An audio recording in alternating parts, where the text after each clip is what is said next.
नमस्कार, मैं हूं आयुषी वर्मा। आप देख रहे हैं दैनिक समाचार। आइए नजर डालते हैं आज की कुछ खास खबर की ओर। सरकार द्वारा लिए गए सेना में 4 साल वाले प्रस्ताव अग्निपथ को लेकर वीरता संगठन के राष्ट्रीय अध्यक्ष ने सरकार के इस प्रस्ताव को युवाओं के हौसलों को तोड़ने वाला प्रस्ताव बताया। उन्होंने कहा, 2 साल से लगातार सेना की कोई भर्ती नहीं आ रही है।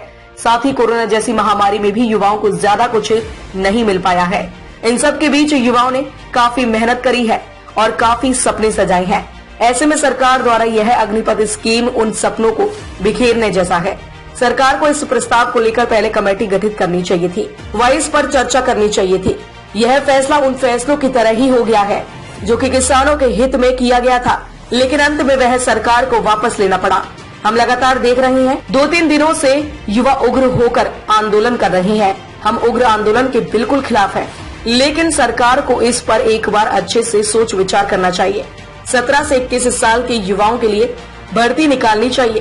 वह अग्निपथ स्कीम उन युवाओं के लिए रखनी चाहिए जिनके सपने पहले से ही टूट चुके हैं, जिनकी उम्र आज 25 से 30 साल के बीच है, जो पहले ही अपने 3 साल एनसीसी में दे चुके हैं। पूर्व एनसीसी कैडेट्स, जहां सरकार राष्ट्रीय कैडेट्स कोर पर लाखों करोड़ों रुपए खर्च कर उन्हें 3 साल की ट्रेनिंग देता है और उसके बाद उनके लिए कुछ खास प्रस्ताव नहीं है। ऐसे में मुझे लगता है कि ऐसे युवाओं को यह मौका एक सपने जैसा रहेगा। इस प्रस्ताव से जब युवाओं की एक बड़ी संख्या 4 साल बाद निकलेगी तो सरकार के सामने अनेकों समस्याएं खड़ी होंगी, जिससे हमारी सेना कमजोर पड़ेगी। मुझे लगता है युवाओं के लिए सैन्य प्रशिक्षण हेतु राष्ट्रीय कैडेट कोर काफी रहेगा और जो 25 से 30 साल की उम्र के बीच के युवा हैं, उनके लिए अग्निपथ प्रस्ताव एक सपने जैसा रहेगा। सरकार को इस पर सोच विचार करना चाहिए। मिनिमोल ज्योति नगर में, और हमारे साथ है वीरता युवा शक्ति संगठन के राष्ट्रीय सचिव श्री सीताराम जी, और वो एनसीसी के अलुमनी भी है। सर, हम आज एक ज्वलंत मुद्दा है जो आज चल रहा है पूरे देश में जी, ये शक्ति के लिए, इसलिए क्या करना चाहेंगे अग्नि शक्ति के बारे में? जी, अग्निपथ जो प्रस्ताव है वो युवाओं के लिए उन्होंने भारत सरकार ने लेके आए हैं, लेकिन मेरा मानना है कि ये जो प्रस्ताव है ये युवाओं के लिए ना होकर उस एज गैप के लिए होना चाहिए, जैसे 25 से 30 साल, क्योंकि आज 17.5 साल से 21 साल की उम्र के बच्चे आज 10वीं या 11वीं या 12वीं में होते हैं। उसके बाद उनके पास काफ़ी सारे स्कोप होते हैं, एनसीसी होता है, पैरामिलिट्री फोर्सेस होती है, आर्म फोर्सेस होती हैं। लेकिन जो आज 25 से 30 साल की उम्र के जो नौजवान हैं, उनके पास कई सपने होते हैं, यूनिफॉर्म वो पहनना चाहते हैं, लेकिन कहीं ना कहीं पीछे आपने देखा होगा कोरोना की महामारी रही, उसके बाद 2 साल तक कोई भर्ती नहीं आई है बड़ी, तो उनके कहीं ना कहीं सपने टूटते बिखरते नजर आए। और रक्षा मंत्री राजनाथ सिंह ने जिस तरीके से इसके टूर ऑफ ड्यूटी की अनाउंसमेंट करी, मुझे लगता है वो उनके सपनों पर पानी फेरने जैसा था। सर, युवा का जो आक्रोश है, ट्रेनें जल रही है, सड़क पे आ रहे हैं लोग, और काफ़ी युवाओं की जान की हानि भी हो रही है, आप इसके बारे में क्या कहना चाहेंगे? मैं इन सब के बिल्कुल समर्थन में नहीं हूँ। तोड़फोड़ या आगजनी या किसी भी चीज़ को नुकसान पहुँचाना बिल्कुल ही ठीक नहीं है। हमें अपनी बात रखनी चाहिए, लेकिन संवैधानिक तरीके से रखनी चाहिए। मुझे लगता है युवाओं को एकजुट होकर एक जगह अपने प्रदर्शन करना चाहिए और सरकार को अपनी बात रखनी चाहिए, एक टीम बना के। सर, जैसे कि ये 4 साल की नौकरी का सरकार ने फैसला किया है, आप उसको किस रूप में देखते हैं? सही है या इसमें कुछ अमेंडमेंट होनी चाहिए, या ये युवाओं के लिए बिल्कुल सही है?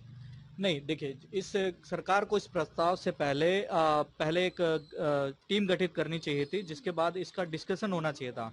क्योंकि आप कहीं ना कहीं देखते हैं, जब आप 80,000 युवा एक साथ आप भर्ती करेंगे और 4 साल बाद जब वो युवा निकलेगा, तो कहीं ना कहीं वो सरकार के सामने इस आशा से देखेगा कि उसको कुछ ना कुछ मिले। और एक भारतीय सेना एक विश्व की सबसे बड़ी एक सेना है, और मुझे लगता है कि ऐसे कारणों से ये जो 4 साल की ट्रेनिंग होगी, इसके बाद मुझे लगता है सेना में काफ़ी नौसिखियों की संख्या बढ़ेगी। और जब ये 4 साल के बाद जब युवा काफ़ी संख्या में बाहर आएंगे, तो उनके लिए सरकार के सामने काफ़ी सारी समस्याएं खड़ी होंगी उस वक्त। आपका कहना है कि ये सरकार का जल्दबाजी में लिया गया निर्णय है? बिल्कुल सही, बिल्कुल जल्दबाजी में इन्होंने फैसला लिया है। ये कहीं ना कहीं मुझे लगता है कि अगर 25 से 30 साल की उम्र के बीच के युवाओं के लिए होता तो आई थिंक बेहतर रहता है। तो सर, आप सरकार को किस रूप में पहुंचाएंगे अपनी बात?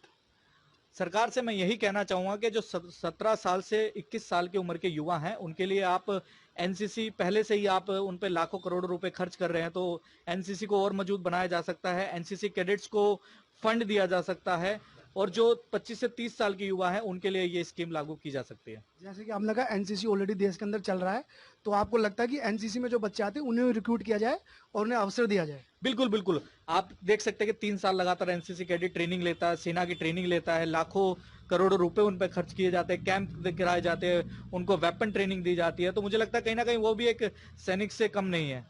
सर, जैसे कि आपकी एक अकादमी और आप भी काफ़ी लोग बच्चों को ट्रेन करते हैं और आप अपने समाज में काफ़ी लोकप्रिय है और आप काफ़ी एक नोन चेहरा है, जैसे कि आप ट्रेनिंग देते हैं बच्चों को, तो आपके इंस्टीट्यूट में इसका क्या माहौल है इस मुद्दे को लेकर? बच्चे काफी निराश हैं क्योंकि वो पहले से 2 साल जब भर्ती नहीं आई तो काफी इंतजार कर रहे थे कि भर्ती आएगी, लेकिन एकदम से जब उन्होंने लॉलीपॉप दे दिया सरकार ने उनके हाथ में, तो काफी निराशा है बच्चों के हाथ में।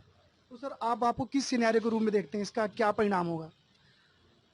सरकार, मुझे लगता है कहीं ना कहीं ये प्रस्ताव उस किसान वाले प्रस्ताव की तरह ना हो जाए जो सरकार को वापस लेना पड़ गया था, क्योंकि आज देश जल रहा है, चारों तरफ युवा आक्रोशित है, युवाओं को या सरकार द्वारा संतुष्टि नहीं दी जा रही, एक ऐसा जवाब नहीं दिया जा रहा जिससे उनको संतुष्टि मिले। तो मुझे लगता है सरकार को अपना पक्ष बिल्कुल साफ रखना चाहिए, जल्दबाजी नहीं करनी चाहिए। जैसे आपने हाल ही में देखा कि जल्दबाजी किस तरह दिखी जा सकती है कि सरकार ने पहले दिन अनाउंसमेंट करी, दूसरे दिन सरकार को 2 कदम पीछे लेना पड़ा और उम्र को 21 से बढ़ा के 23 साल करना पड़ा। तो मुझे लगता है सरकार का ये जल्दबाजी का फैसला है और वो कहीं ना कहीं इसमें बदलाव जरूर करेगी।